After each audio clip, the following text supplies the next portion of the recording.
તો આ તરફ ન્યૂઝ કેપિટલ દ્વારા હેલ્થ ચેકઅપ કરવામાં આવી રહ્યો છે। તમામ આરોગ્ય કેન્દ્ર પર અત્યારે ન્યૂઝ કેપિટલના સંવાદદાતા એક બાદ એક રિયાલિટી ચેક કરી રહ્યા છે। ત્યાંની સ્થિતિ શું છે તે જાણવાનો અમે પ્રયાસ કરી રહ્યા છીએ અને વાત હવે કરીશું નર્મદાની, જ્યાં ગુજરાતની તમામ સરકારી હોસ્પિટલ છે તેનું હેલ્થ ચેકઅપ થઈ રહ્યું છે। જનતાના હિત માટે ન્યૂઝ કેપિટલ ગુજરાતનું મિશન હેલ્થ જે ચાલી રહ્યું છે તેની અંદર નર્મદા જિલ્લામાં પણ અમારા સંવાદદાતાએ જ્યારે રિયાલિટી ચેક કર્યું ત્યાંની શું સ્થિતિ સામે આવી રહી છે તે પણ અમે આપને બતાવી રહ્યા છે। દેડિયાપાડામાં સરકારી હોસ્પિટલમાં ડોક્ટરની અછત સામે આવી છે। ડોક્ટરના અભાવે આદિવાસી જનતા આરોગ્ય સુવિધાઓથી વંચિત છે। સિવિલ હોસ્પિટલમાં માત્ર એક જ ડોક્ટર ફરજ પર હાજર છે અને એક્સ-રે લેબોરેટરી અને ઓપરેશન થિયેટરની સુવિધાથી સજ્જ આ હોસ્પિટલ કે જ્યાં મેડિકલ સ્ટાફના અભાવે દર્દીઓને સારવાર નથી મળી રહી।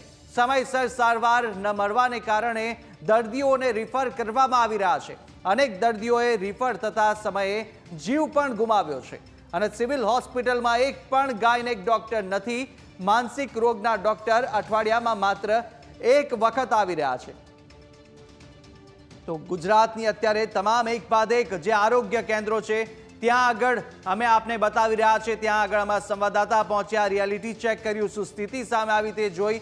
નર્મદાના દેડિયાપાડાની આ સરકારી હોસ્પિટલની પણ સ્થિતિ આપણે જાણી રહ્યા છે કે ત્યાં ડોક્ટરોનો અભાવ છે। સુવિધાઓ તો છે પરંતુ ડોક્ટરો નથી ને સુવિધા લોકો સુધી પહોંચી નથી રહી। ત્યાંના દર્દીઓ જ્યારે પહોંચી રહ્યા છે ત્યાં શું કહી રહ્યા છે તે આપણે જોઈએ। અહીંયા ડૉક્ટરનો અભાવ છે। અહીંયા એક અથવા બે ડૉક્ટર જ હોય છે। હવે ઇમરજન્સી જેવા કેસ આવતા હોય ત્યારે દેડિયાપાડાની અંદર ડૉક્ટર સાહેબ ઇમરજન્સીમાં ફર્સ્ટ રેફરન્સ આપવું પડે, એના કારણે ચાલુ ઓપીડી પડતી મૂકી અને એમને ઇમરજન્સીમાં જવું પડતું હોય છે અને એનાથી અન્ય પેશન્ટોને પણ પછી તકલીફ પડતી હોય છે। એટલે અહીંયા હોસ્પિટલ સારવાર માટે વધુ ડૉક્ટરો અને ટેકનિશિયનોની જરૂર હોય તો અહીંયા દરરોજે લગભગ 200થી 250 પેશન્ટો આવતા હોય છે, તો તેમને વ્યવસ્થિત સારવાર મળી રહે। સરકાર આરોગ્ય માટે વધુ ને વધુ પ્રાધાન્ય આપે છે, પણ અમારા આ દેડિયાપાડા તાલુકાની અંદર વધારે સુવિધા સંપન્ન મળે। સુવિધાઓ માટે હોસ્પિટલ હોય પરંતુ એના સ્ટાફ, ટેકનિશિયન્સ, ડૉક્ટર્સ ન હોવાના કારણે આરોગ્ય માટે લોકોને બહાર જવું પડતું હોય। તો નર્મદાની દેડિયાપાડા આજે આ સરકારી હોસ્પિટલ છે ત્યાં આગળ દર્દીઓ મોટી સંખ્યામાં આવતા હોય છે। મોટી સંખ્યામાં દર્દીઓ પહોંચે પરંતુ તેમને સમય પર યોગ્ય સારવાર મળતી નથી। તેમને અન્ય જગ્યા પર રિફર કરવામાં આવે છે પરંતુ તે દરમિયાન અનેક દર્દીઓ છે જે પોતાનો જીવ પણ ગુમાવી ચૂક્યા છે અને આને જ લઈને ભારે રોષ અત્યારે ત્યાંની સ્થાનિક જનતામાં છે। જે સુવિધાઓ તેમને મળવી જોઈએ તે સુવિધાઓ તેમને મળી નથી રહી। ઉપલબ્ધ સુવિધાઓ તો લખવામાં આવી પરંતુ સુવિધા તેમના સુધી ક્યારે પહોંચશે, ક્યારે જે તબીબો છે તેમની હાજરી પૂરતી થશે તે પણ અત્યારે સવાલ છે। ત્યાંના જે કર્મચારીઓ છે તે શું કહી રહ્યા છે, જે અધિકારીઓ છે તેમનું શું કહેવું છે તે આપણે સાંભળીએ। આખા દિવસમાં તમે 250 થી 300 જણને કઈ રીતે હેન્ડલ કરી શકો? તો અહીંયા જે પ્રમાણે છે હવે અમે ખડાઈ ગયા છે એ રીતે તો રોજે જોઈ લઈએ છીએ અને ઇમરજન્સી સાથે જ જોઈએ છે। ઇમરજન્સી સાથે ધારો કે ઓપીડી ચાલતી હોય ઇમરજન્સી આવે તો ઇમરજન્સીમાં પહેલું તમે પ્રેફર કરશો? ઇમરજન્સીની પ્રાયોરિટી પહેલાં આપવી પડે ને અમારે। તો શું તમે નહીં ઈચ્છતા કે અહીંયા વધારે ડૉક્ટરો હોવા જોઈએ? ઈચ્છા તો છે, ડૉક્ટરો વધારે હોવા જ જોઈએ કેમ કે વિસ્તાર મોટો છે, એ પ્રમાણે જરૂરિયાત પ્રમાણે ડૉક્ટરની જરૂર વધારે છે અહીંયા। તો જણાવ્યું છે કે જે રીતે અનેક મોટી સંખ્યામાં અત્યારે દર્દીઓ ત્યાં દિવસ દરમિયાન પહોંચતા હોય છે આસપાસના ગ્રામીણ વિસ્તારની અંદર, આ એક આશીર્વાદરૂપ સમાન આ જે સુવિધા કેન્દ્ર છે તે સાબિત થઈ શકે છે પરંતુ ક્યાંક જે તબીબોની અછત છે, સ્ટાફની અછત છે તેના કારણે લોકો અત્યારે હાલાકી વેઠી રહ્યા છે।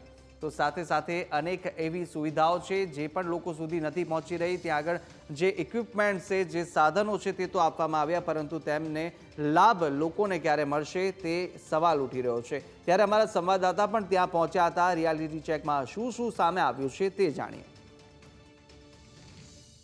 નર્મદા જિલ્લો એસ્પિરેશન ડિસ્ટ્રિક્ટ હેઠળ આવતો હોય છે અને અતિ પછાત હોવાને કારણે આરોગ્ય સેવાઓ પાછળ ખાસ કરીને સરકાર ભાર મૂકતી હોય છે। કરોડોના બિલ્ડિંગો બનાવી દેવામાં આવે છે નવા સરકારીના દવાખાનાઓ બનાવી દેવામાં આવે છે, પણ સુવિધા હજુ પણ તેવી ને તેવી જ જોવા મળે છે. આપ જોઈ રહ્યા છો કે અહીંયા આજે ડેડિયાપાડા પર આજે ન્યૂઝ કેપિટલની ટીમ પહોંચી છે રિયાલિટી ચેક કરવા, અને આપ જોઈ રહ્યા છો કે અહીંયા જે માનસિક રોગના દર્દીઓનો એક કેમ્પ છે.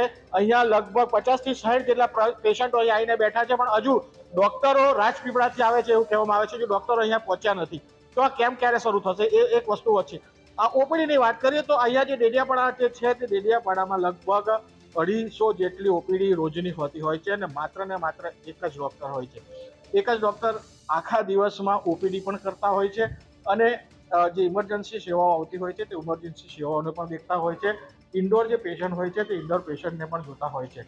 તો એક ડોક્ટર 24 કલાકની ડ્યુટી કરે છે. તો આટલા મોટા દવાખાના અને નર્મદા જિલ્લાનો સૌથી મોટો તાલુકો કહી શકાય ડેડિયાપાડા. તો આ ડેડિયાપાડા તાલુકામાં આટલા પેશન્ટો ઇન્ડોર છે, અને 150 થી 200 જેટલા ઓપીડી જેવા છે. તો આ ઓપીડીથી લઈને ઇન્ડોર પેશન્ટને જ્યારે હેન્ડલ કરવા માટે અહીંયા વધુ ડોક્ટરો હોય એવી માંગ કરવામાં આવી રહી છે. ત્યારે આમ ચોક્કસ કહી શકાય કે આ એસ્પિરેશન ડિસ્ટ્રિક્ટમાં ડોક્ટરોના અભાવે ડેડિયાપાડાના લોકોને ખૂબ પારાવાર મુશ્કેલી પડી રહી છે. Pravin Patwari, news capital, Narmada.